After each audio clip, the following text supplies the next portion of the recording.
Matón de la escuela casi deja sin vida a un chico negro sin saber que era el hijo de la jueza más importante de la ciudad.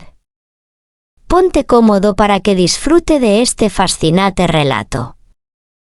Dale like, suscríbete y activa la campanita para que esté pendiente a todas las historias que subimos al canal. La mañana en la escuela secundaria Lincoln transcurría como cualquier otra.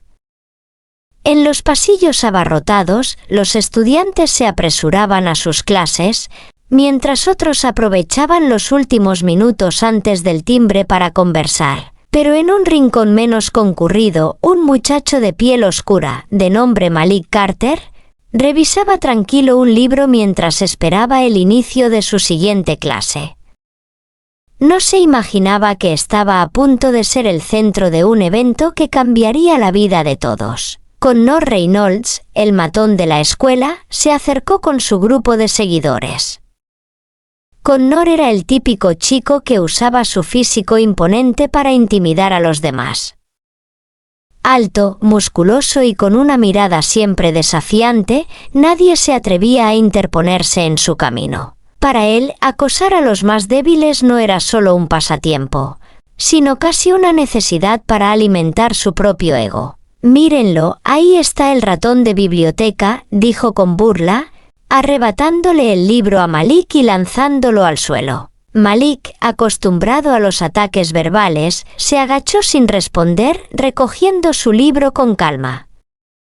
Pero la tranquilidad con la que lo hacía solo aumentó la furia de Connor. Él quería miedo. Quería ver su misión. «Te estoy hablando, idiota», gritó, empujándolo contra los casilleros. Los demás estudiantes comenzaron a voltear, pero nadie se atrevía a intervenir. Sabían cómo terminaban las cosas cuando Connor estaba enojado. Algunos sacaron sus teléfonos, listos para grabar lo que parecía ser otra de las lecciones que el matón impartía a sus víctimas. Malik intentó apartarse, pero Connor no se lo permitió. Con una furia desmedida, le lanzó un puñetazo directo al estómago, haciéndolo doblarse de dolor. Luego, sin darle tiempo de reaccionar, lo sujetó por el cuello y lo empujó al suelo, golpeándolo repetidamente. Los murmullos y jadeos de los espectadores llenaban el ambiente. Nadie sabía que la víctima de aquella brutal agresión era el hijo de la persona más poderosa en el sistema judicial de la ciudad, la jueza Olivia Carter. Cuando el director, alertado por los gritos, corrió al lugar y vio la escena, su rostro palideció. En ese instante, la puerta de la escuela se abrió de golpe y una mujer vestida con un traje negro impecable entró con pasos firmes.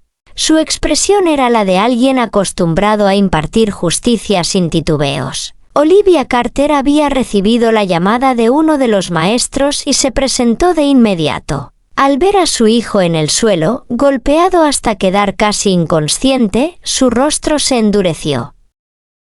Se giró hacia el director, quien apenas podía articular palabra, y luego posó su mirada en Connor, quien, por primera vez en su vida, sintió un miedo real. «Joven, acabas de cometer el peor error de tu vida», dijo la jueza con una voz fría y calculadora. El destino de Connor estaba sellado.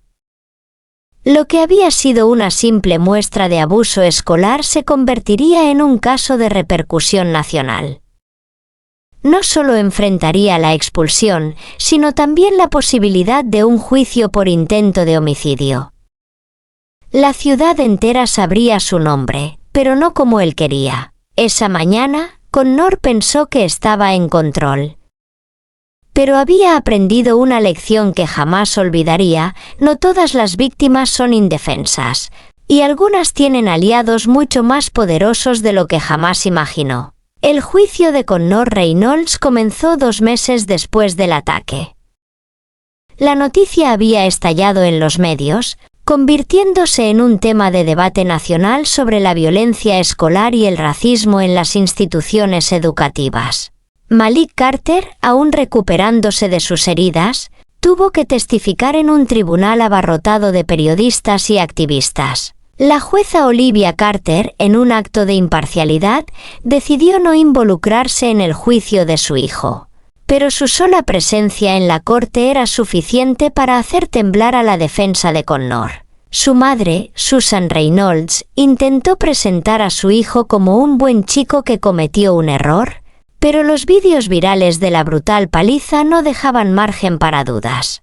Connor, con un abogado de renombre pagado por su familia, intentó justificar su comportamiento, pero la fiscalía presentó un caso sólido. Se revelaron antecedentes de acoso escolar que mostraban que esta no era la primera vez que Connor atacaba a alguien. El jurado escuchó testimonio tras testimonio de estudiantes que habían sido víctimas de sus abusos. El veredicto fue claro: culpable de agresión con agravantes. Connor fue sentenciado a pasar varios años en un centro de detención juvenil, perdiendo así todas las oportunidades que su familia había planeado para él. Mientras tanto, Malik se convirtió en un símbolo de resiliencia y valentía. Fue invitado a hablar en varias conferencias sobre el bullying y la importancia de la justicia en las escuelas. Su historia fue recogida por varios documentales y, con el tiempo, decidió estudiar Derecho para seguir los pasos de su madre, decidido a cambiar el sistema desde dentro. Connor, en cambio, pasó sus días en el reformatorio enfrentando las consecuencias de sus actos. Allí, por primera vez, experimentó lo que era vivir con miedo. Descubrió que ser el más fuerte físicamente no significaba nada cuando las reglas del juego cambiaban. Los días se volvieron largos y tediosos para Connor. En la prisión juvenil ya no era el matón que imponía respeto. Aquí había otros chicos con historias aún más duras que la suya, y el miedo se convirtió en su compañero constante. Pronto aprendió que la violencia que una vez había ejercido sin remordimientos ahora lo perseguía sin piedad. Por otro lado, la jueza Olivia Carter comenzó una reforma en las escuelas de la ciudad, promoviendo programas contra el bullying y creando medidas para proteger a los estudiantes vulnerables. Su firmeza y determinación transformaron el sistema educativo, asegurándose de que ningún otro joven tuviera que vivir lo que su hijo había experimentado. Malik, en su camino hacia la recuperación, se convirtió en mentor de otros jóvenes que habían sido víctimas de acoso. Su historia inspiró a cientos, demostrando que la verdadera fuerza no está en la violencia, sino en la capacidad de levantarse después de la adversidad. Connor, tras cumplir su condena, salió con una mentalidad diferente. Sabía que su vida nunca sería la misma, pero también comprendió que el odio solo lo había llevado a su propia destrucción. Buscó la forma de redimirse, pero el estigma de su pasado lo perseguía a donde fuera. Aprendió por las malas que el verdadero poder reside en el respeto y la dignidad, no en el miedo. El caso de Malik y Connor quedó marcado en la historia de la ciudad, recordándole a todos que las acciones tienen consecuencias y que la justicia siempre encuentra su camino. Fue un recordatorio de que nadie está por encima de la ley y de que, al final, el bien siempre prevalece sobre la maldad.